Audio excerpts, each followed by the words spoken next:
सो hi everyone, कैसे हैं आप सब। मेरा नाम है आदर्श और आप सबके डिमांड पे मैं आज लेके आया हूँ MIT WPU versus SIT Pune का वीडियो। ठीक है। मुझे उम्मीद है इस वीडियो में आपको तीन चीज़ें सीखने को मिलेंगी। पहला, ऑल अबाउट MIT WPU।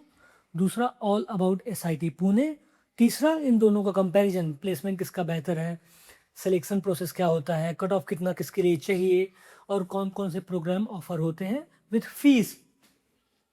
अगर आप ये वीडियो 5 मिनट तक देखते हो तो आपको कोई भी और वीडियो देखने की ज़रूरत नहीं पड़ेगी। Okay, so please watch till end अगर आपको किसी भी कॉलेज में डायरेक्ट एडमिशन चाहिए, Pune, Bangalore, Mumbai, VIT, MIT, SIT, Thakur college, Thadomal, RV college, BMS, आप मुझे इस नंबर पे फ़ोन कर सकते हैं। हम आपकी पूरी हेल्प करेंगे और आपका काम हम डन करवा देंगे as per management rules and regulations. Okay, इस वीडियो पे हम college overview, connectivity, eligibility, program offer in fees, entrance overview, selection process, cut off marks, placements, hostel mess and direct admission through management quota, ये सारी चीज़ों की बात करने वाले हैं। अगर हम बात करें दोनों कॉलेजेस की इस्टेब्लिशमेंट की, तो MIT WPU 1983, SIT पुणे 2008, दोनों प्राइवेट यूनिवर्सिटी हैं। जो MIT WPU खुद ही चलता है, डीम्ड है, एंड जो SIT वो सिम्बाइसिस इंटरनेशनल यूनिवर्सिटी से एफिलिएटेड है। ओके, नैक का A ग्रेड मिला है MIT को और SIT को नैक का A++ मिला है। लोकेशन की बात करते हैं तो जो MIT वो कोथरूड में है, वेल कनेक्टेड एरिया है, सिटी बसेस, मेट्रोज, सारी चीज़ें चलती हैं। तो अगर आपको कहीं भी जाना है तो आपको ट्रांसपोर्ट का कोई भी इशू नहीं होने वाला। और SIT पुणे लवले में है, यस, थोड़ा सा सिटी से बाहर है, बट आपको बसेस एंड कैब वगैरह आप बुक कर सकते हो, कोई प्रॉब्लम नहीं है।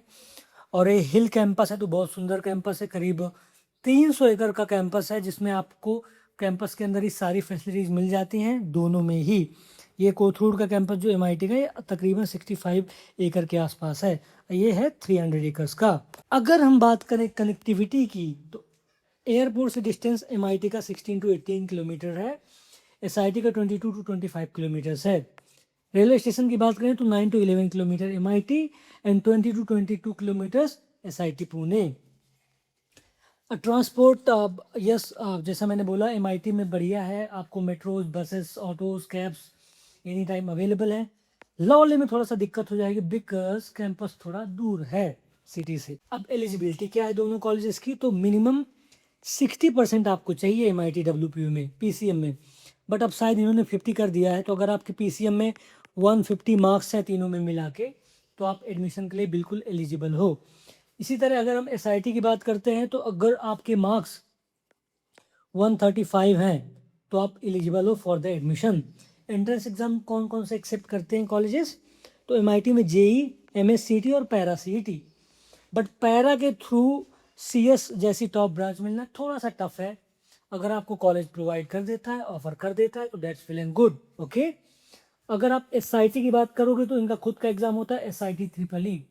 इवन अगर आप JEE और MS CET दे रहे हो, आपका अच्छा स्कोर है, आपने SIT EEE का फॉर्म ही नहीं भरा, तो एडमिशन थोड़ा सा डिफिकल्ट और मुश्किल रहेगा, राइट, ऑलमोस्ट नामुमकिन ही है। ठीक है, बट अगर आपने SIT EEE का फॉर्म भरा है, JEE MS CET में आपके अच्छे स्कोर आते हैं 85 के ऊपर, तो आपको CS ऑफर कर दिया जाएगा। मतलब मिनिमम 85 परसेंटाइल आपके रहने ही चाहिए। ओके, प्रोग्राम कौन कौन से ऑफर करते हैं दोनों कॉलेजेस एंड फीस कितनी है, तो CS और AI दोनों ऑफर करते हैं। 16,40,000 फीस है 4 साल का WPU का, 16 लाख के आसपास SIT का है। फीस ऑलमोस्ट सिमिलर आप देख सकते हो। इलेक्ट्रॉनिक्स, इलेक्ट्रिकल, मैकेनिकल की बात करोगे तो 14 लाख के आसपास MIT का है, 15 लाख इलेक्ट्रॉनिक्स का SIT का फीस है। मैकेनिकल और सिविल का फीस भी आप देख सकते हो वीडियो को पॉज करके। जिस प्रोग्राम में डैश डैश किया है मैंने, वो प्रोग्राम उस पर्टिकुलर कॉलेज में नहीं है। ओके, जैसे IT इसमें नहीं है WPU में, ठीक है। इसी तरह है केमिकल इंजीनियरिंग WPU में है, लेकिन ये SIT में नहीं है। कट ऑफ मार्क्स की बात कर लेते हैं थोड़ा हम यहाँ पे। तो अगर बीटेक से रिलेटेड आप CSE की ब्रांच देख रहे हो, तो 4 ब्रांच है MIT के अंदर, ये 4 ब्रांच टॉप ब्रांच है CS की। इनका जो स्कोर है कम से कम 90 परसेंटाइल के आपका ऊपर रहेगा, तो आपको फीस जो लगेगी वो लगेगी 4,10,000 रुपये पर ईयर। राइट। लेकिन अगर आपको हमारे थ्रू जाना है फिर भी हमको 75 परसेंटाइल की रिक्वायरमेंट रहेगी, जिसमें आपकी फ़ीस बढ़ के हो जाएगी 6,60,000 रुपीज़ पर एनम। कोई कम ज़्यादा नहीं होगा guys. This fees is as per management policies, okay. बाकी अगर दूसरी ब्रांच का आप कट ऑफ देख सकते हो, यहाँ पे देख लो। अगर ये सारी ब्रांच में आपको एडमिशन चाहिए, मिनिमम 60 परसेंटाइल हमें लगते हैं, बाकी इतना है तो आपको कॉलेज जाके ही एडमिशन हो जाएगा। फीस अराउंड 3.7 ही रहने वाली है पर एनम आपकी। इन ब्रांच में एडमिशन रहेगा चाहिए आपको तो 80 नहीं आते हैं आपके, 55 भी आते हैं तो हम आपका करा देंगे, क्योंकि फीस बढ़ के 4.5 के आसपास पर एनम हो जाएगा। समझ में आई मेरी बात? बाकी आई बटन पे मैंने एक लिंक दिया है, वहाँ पे जाओ, डिटेल में वीडियो देख लो। एसआईटी की बात करते हैं तो सीएससी के लिए आप जेई मेन का जो है 90 to 94 अगर है तो मिल जाता है। ये थोड़ा सा आप कम भी मान सकते हो, 85 के अगर अबव है आपका तो हो सकता है मिल जाए। सेम एसआईटी ट्रिपल ई के एग्ज़ाम में 85 के ऊपर अगर रहता है तो हो सकता है आपको मिल जाए, नहीं है तो 90 के ऊपर अगर रहता है तो आपको सीएससी मिलने के 90% चांसेस रहते हैं। इसी तरह रोबोटिक्स की अगर बात करते हो तो यस, अगर एसआईटी में आपके 80 परसेंटाइल के ऊपर आते हैं तो मेरे ख्याल से आपको मिल जाना चाहिए ये ब्रांच, ठीक है। बाकी का आप देख सकते हो वीडियो को पॉज करके। स्कॉलरशिप की अगर बात करें हम तो मेरिट बेस्ड मिलती है एमआईटी में। अगर आपके जेई सीटी के 97 98 के ऊपर हैं तो आपको 100% स्कॉलरशिप मिलेगी। आपको एक भी रुपये फ़ीस पे नहीं करना कॉलेज को। 50% स्कॉलरशिप के लिए आपको 96 और 97 जैसा लिखा हुआ है इससे ऊपर रहनी चाहिए। तो आप ट्राई करो, आपके 98 आ जाएँ सीटी में, आप फ्री में पढ़ सकते हो कॉलेज में, कोई प्रॉब्लम नहीं है कहीं भी, ओके। इसी तरह 20 15 और 10% स्कॉलरशिप चाहिए तो वो एज़ पर मैनेजमेंट पॉलिसीज़ है, आप देख सकते हो। बाकी सारी फैसिलिटीज़ अवेलेबल हैं। स्पोर्ट्स स्कॉलरशिप का पता नहीं कॉलेज के ऊपर देता है नहीं देता, ठीक है, बट जो देता है ये दोनों चीज़ें हैं, मैंने आपको बता दिया है। अगर आप एसआईटी की बात करते हो तो भाई स्कॉलरशिप आप क्या ही लोगे यहाँ, बहुत बड़ा कॉलेज है ना, हाई फाई कॉलेज है, तो आप स्कॉलरशिप भूल ही जाओ। आप ट्राई करो कि अगर आपका एडमिशन भी हो जाए तो बहुत बड़ी बात है। सिलेक्शन प्रोसेस की बात करते हैं अगर यहाँ पे हम लोग, तो बहुत सारे बच्चे क्या करते हैं ना एमआईटी के लिए, उनका 1800 2000 का फॉर्म भरा, सोचते उससे हो जाएगा। अरे कुछ नहीं होता भाई, आपको ये एग्ज़ाम देना बहुत मैंडेटरी है। अगर आपने एग्ज़ाम दे दिया, उतना पर्टिकुलर स्कूल है तभी होगा आपका, स्कोर नहीं है तो नहीं होगा, भूल जाओ। तो फॉर्म भरना फर्स्ट प्रोसेस है। बाकी आपको ये सारे फीस वगैरह, ये सारे मार्क्स अपलोड करने पड़ते हैं वेबसाइट पे उनके। एंट्रेंस एग्ज़ाम आप दोगे कोई ना कोई, +12 का 50% रहना चाहिए पीसीएम में।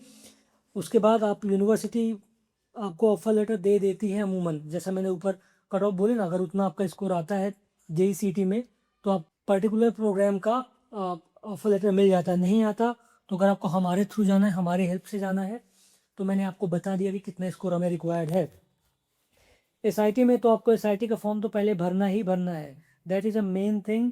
उसके बाद आप जो भी एग्ज़ाम देते हो जेईसीटी का, उसका स्कोर कार्ड वहाँ पे अपलोड कर दो।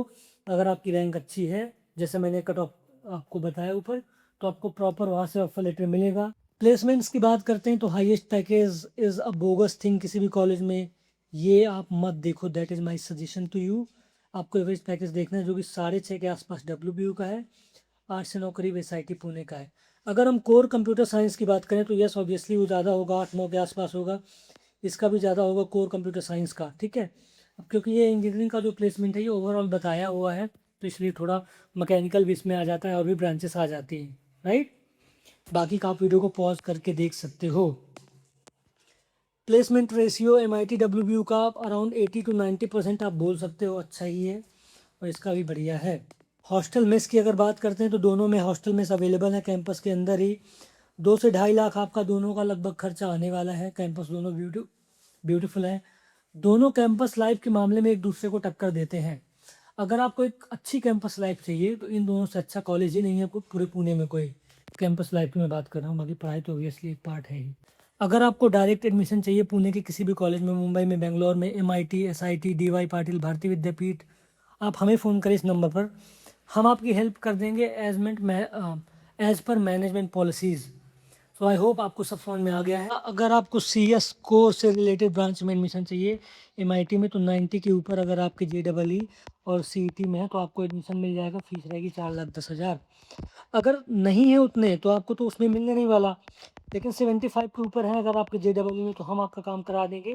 फीस आपकी 6,60,000 रुपये पर ईयर लगेगी, कोई कम ज़्यादा नहीं होगा। ये कॉलेज को ही आपको सब पे करना है। ब्रीफ आइडिया मैंने दे दिया। सिमिलरली अगर आपको एसआईटी में एडमिशन चाहिए तो अगर आपने एसआईटी ट्रिपल ई का फॉर्म भरा है प्लस आपके ठीक ठाक स्कोर है जैसा मैंने ऊपर कट ऑफ में डिस्कस किया, तो आपको वहाँ से ऑफर लेटर मिल जाएगा 4 lakh rupees per year fees की। अगर उतना नहीं है, कम स्कोर है, तो हम आपका अगर काम कराते हैं ना, तो आपकी जो 16 लाख की फ़ीस है बढ़ के हो जाएगी 26 लाख रुपए के आसपास। इतनी फ़ीस आपकी ऑन पेपर हो जाएगी, आपको कॉलेज को ही देना है। तो अगर आपका इतना बजट है तो आप हमें फ़ोन करो, हम आपकी हेल्प कर देंगे। सो आई होप गाइस आपको सारी इन्फॉर्मेशन मैंने दे दी है। वीडियो को लाइक करें, चैनल को सब्सक्राइब करें। हम MSCT काउंसलिंग के ऊपर भी बहुत सारे वीडियो लाने वाले हैं, काउंसलिंग में भी हेल्प करेंगे हम आपको। थैंक यू गाइस वीडियो देखने के लिए। Have a good time, good bye.